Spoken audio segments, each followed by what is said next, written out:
So the Senate has had H 932 since we passed it out earlier this session, and they had third reading on the floor today and immediately messaged it back to the House with a couple of amendments, and we've invited Ledge Council in to share those amendments with us today. What committee was it in? Senate Natural, and then it's Senate Finance. Yes. Ellen Tchaikovsky, Office of Legislative Counsel. So yes, the bill was in both Senate Natural Resources and Senate Finance, and they made only very small changes. Posted on your website today is the version you passed, then the small change by Senate Natural, and then the even smaller change made by Senate Finance. And I have put them together in one doc for you just for efficiency's sake. They have only amended the second sentence in subdivision F.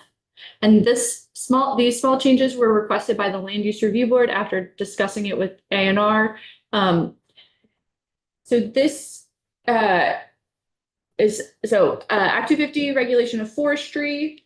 When development is proposed to occur on a parcel or tract of land that is devoted to logging and forestry, only those portions of the parcel or the tract that support the development shall be subject to regulation under this chapter. So that has not changed. Just this sentence has changed slightly. Permits issued under this chapter shall not impose conditions on, apply to, or restrict or conflict with the acceptable management practices on other portions of the parcel or tract of land that do not support the development. The Land Use Review Board requested the highlighted language on 10 into 11. That was actually at the beginning of the sentence. So they have flipped the order here to make it more clear. Additionally, they added the phrase apply to, and they've also removed the phrase area necessary for mitigation. They requested removing that because that is a term that isn't used anywhere else in Act 250 and thought it could be unclear when really the sentence without it is just as clear. So the permit shall not impose conditions on other portions of the parcel that do not support the development. And then also just So that language that was struck, say it again, just. it was the area necessary for mitigation. Okay. The buffers. And they believe that that is captured by the other portions of the parcel that do not support the development. They believe it is captured in that. Okay. And then just to be clear, the Senate Natural Resources made this change, and then the Senate Finance was fixing a typo I made, which was an incorrectly placed comma. And so that's all it was doing. It was a comma between restrict or conflict, whereas both restrict and conflict are modifying the AMPs. So that was all the Finance Amendment was doing, but it does change the meaning of the sentence. Okay. Seems pretty straightforward, and the entire bill is also on our page today. So Yes. I think that the choices at this point for the committee are the same that they always are. We can accept these, we can concur with the Senate's proposal, or we could send it back with a different amendment, or we could go to a conference committee.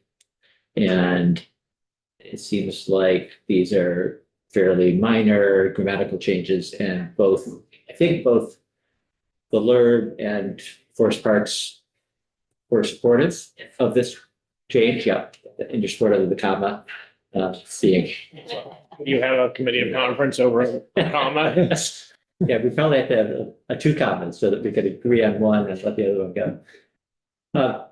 So questions for Ellen while we have her. Greg.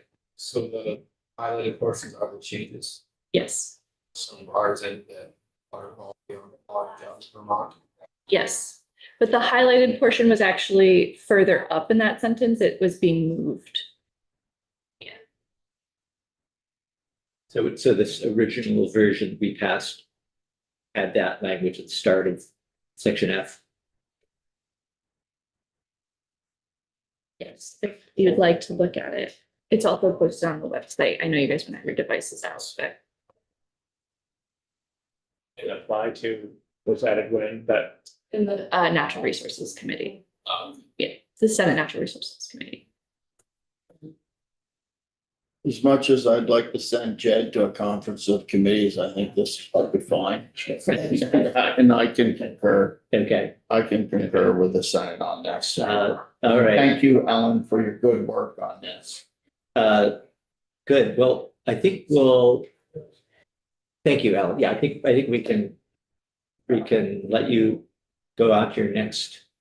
You have a next, you must. Well, if you, no, unless you're Oh, taking this okay. up on the floor. I'm just watching everything on the floor right now, Yeah, basically, Yeah, so. I think we will, but I'll have to talk to Jed. I don't know whether he is comfortable doing it. And if not, we'll just wait till tomorrow. But, as far as the straw poll goes, is everybody here supportive of concurring? Yeah, okay. All right, I don't think that we're going to, well, I don't know whether the House is going to be meeting again later this afternoon, but we won't try and push 323 through. So those of you who are part of that extravaganza get to sleep on it and have another day to practice. Did anyone interrogate Ellen on 325? Just Oh. on decibel. No, we didn't. Are you allowed to say what happened? Yeah, it was all public. They amended the accessory on farm business language a bit. It was fairly similar to what they had yesterday, although they have switched it, so now it doesn't take effect until next July. Can you say a little bit more about that? Like, what does that mean then? What's available for the accessory on farm businesses in terms of the change? I don't have the language in front of me, and I But rewrote it it. still, it retains the essence of it.